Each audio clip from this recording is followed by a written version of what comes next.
La beauté, telle est ma responsabilité. Je me fie, lors de mes écrits, à une intuition, non pas par une paresse intellectuelle, mais car je juge au contraire comme nécessaire une activité résistante et bien réelle.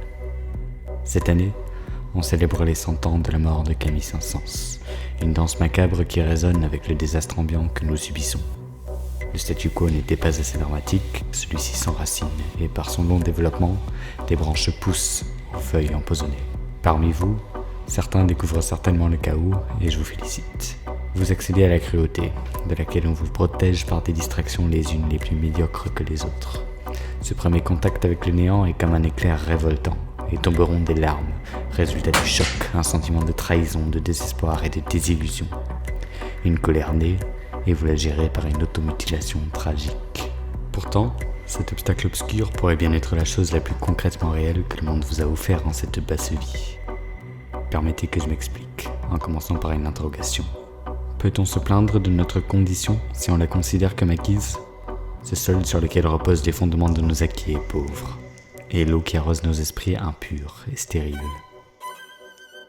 Tout nous interdit la profondeur des abysses, les bras y plongent ou d'autres chutent.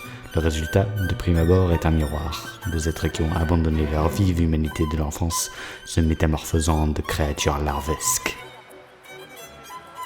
La divergence est inconsidérée. On ne peut même pas dire critiquer, car bien trop peu possèdent la culture de la pensée critique.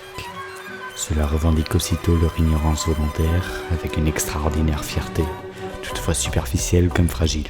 On remarque assez rapidement un mutisme soumis, ou un vain barbarisme chez ces enfants du roi tyran Disney. J'agresse. Je ne suis plus hors du système, mais bien contre le système.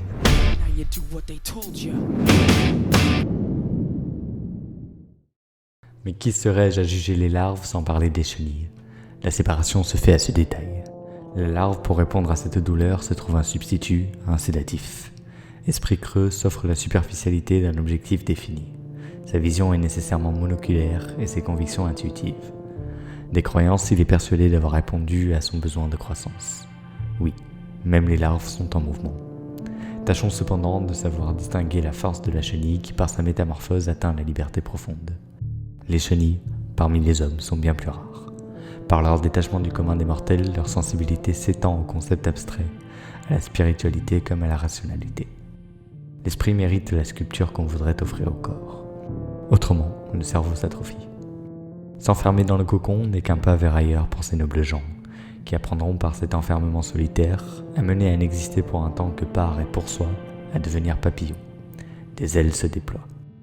Harmonieusement s'en mêlent l'esprit et le corps, en enlaçant la vie de ses bras hospitaliers, le pas léger comme d'un homme ballon, qui flotterait presque.